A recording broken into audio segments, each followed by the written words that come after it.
Hola, mi primera experiencia con el aprendizaje se asoció con una idea poco convencional que me vendió mi padre, en la que creería yo que solo a él se le ocurrió eso.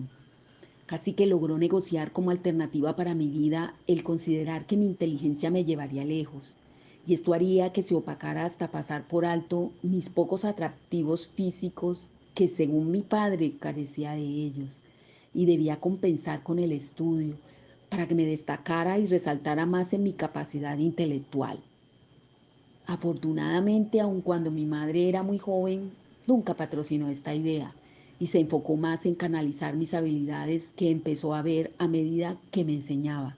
Ella notaba que con mucha facilidad y fluidez aprendía.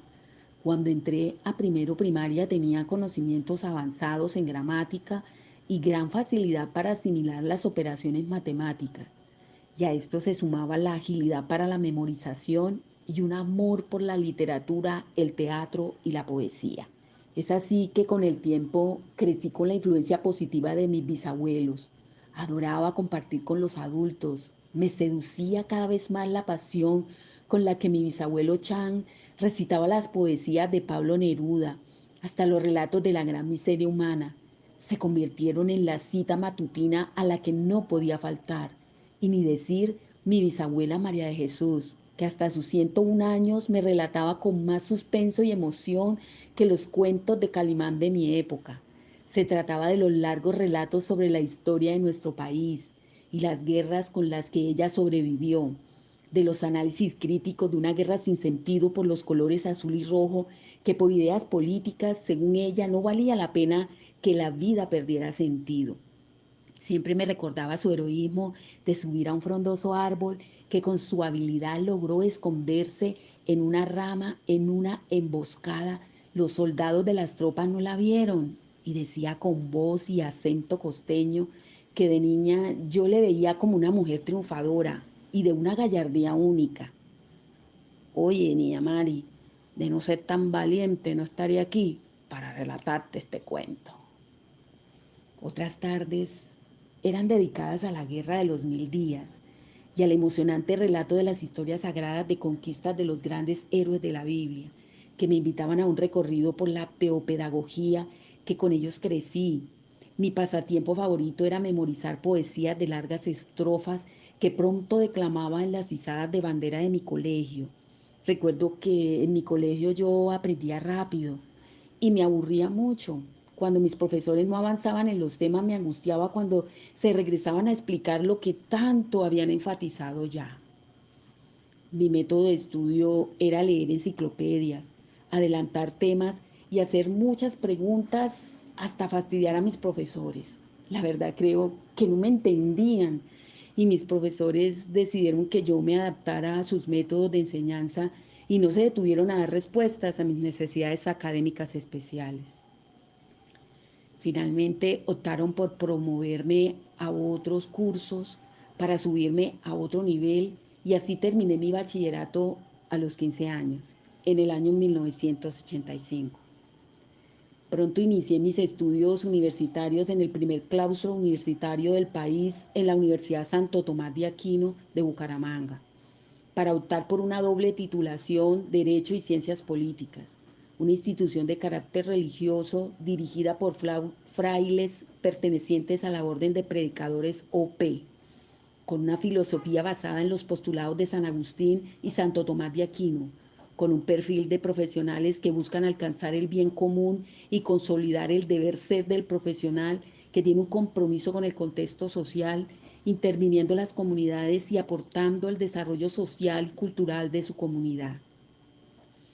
Los métodos de aprendizaje eran rigurosos y muy tradicionales, basados en las largas lecturas de ensayos, tratadistas de derechos, jurisprudencias de fallos, prácticas de consultorios jurídicos.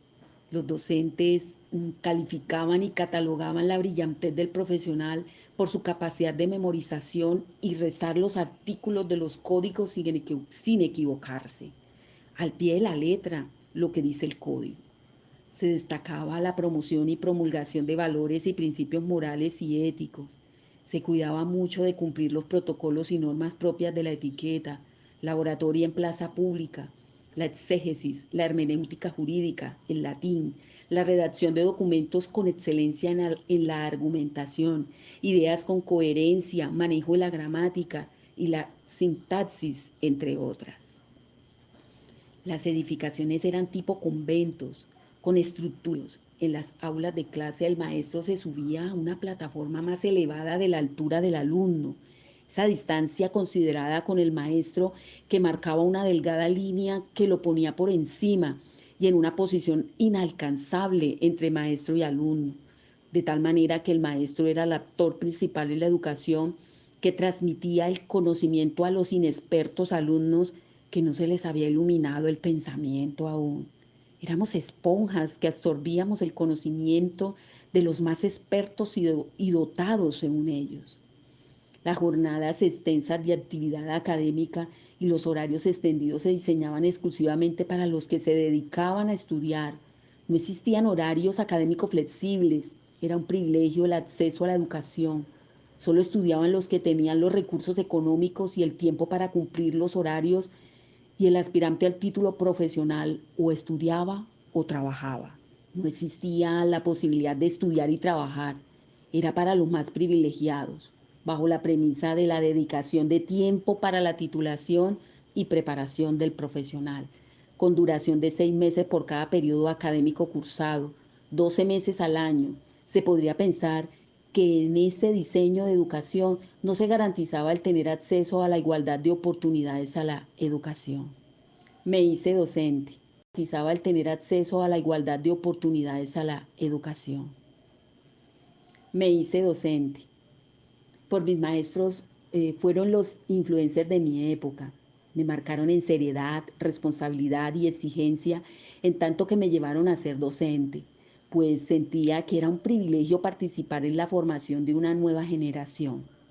La oportunidad tocó a mi puerta en el año 1991, con un espíritu enseñable y un profundo deseo de aprender de los expertos. Valoré que directivos de una universidad con sede principal en Bogotá me invitaran a participar en la formación y elaboración de las mallas curriculares, para conformar el equipo interdisciplinario como soporte en el marco legal de los pliegos que se presentaban en la época para el otorgamiento del registro calificado, para que el Ministerio de Educación permitiera a esta universidad la aprobación de la apertura de una nueva sede en Bucaramanga, para el funcionamiento de los programas de ingeniería de sistemas, fisioterapia, terapia ocupacional, entre otros. Es así que para la época de mi graduación profesional ya estaba lista las licencias de funcionamiento y ofertaron los programas, y fui seleccionada para ser parte del cuerpo docente en las áreas de las ciencias políticas y legislación informática de esos programas académicos aprobados. Puedo decir que en los últimos años los aspectos en los que ha mejorado mi práctica docente comparada con mis inicios ha sido en el analizar las nuevas generaciones, los cambios de mentalidad, las nuevas formas de aprender y sus intereses educativos. Me motivó a someterme a un cambio extremo en mis prácticas docentes, que permitieron reevaluar los tipos de aprendizaje repetitivo sin entender, aplicado en el método tradicional que fue parte de mi formación. El despojarme de los escombros del pasado hicieron la diferencia en el análisis, que a pesar de que fueron efectivas en su época, como todo en la vida, tiene fecha de vencimiento. Pasé a explorar el tipo de aprendizaje por descubrimiento, adoptando conceptos, adaptando estos conceptos y aplicando ideologías educativas que incentivan a mis aprendientes en la investigación científica, creando un pensamiento reflexivo, despertando su creatividad, los aprendizajes autónomos y significativos que permiten hacer preguntas y encontrar respuestas en la cultura, el arte, la ciencia, la religión y saber tradicional. Sumado a esto, la formación interdisciplinaria me enseñó a trabajar en equipo, a valorar y enriquecer mis prácticas educativas como retroalimentación, aprendiendo de las experiencias y aplicaciones desde la óptica de las distintas disciplinas que complementan mi labor docente.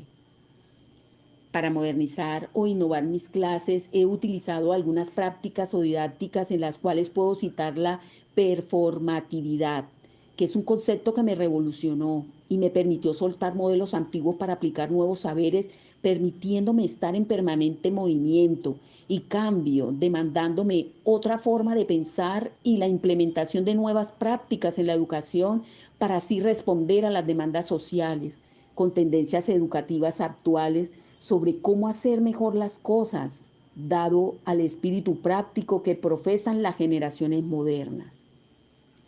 Fue así como me dejé seducir de la educación inclusiva, con imposición del modelo epistémico propio de la formación de maestros e investigadores para la educación.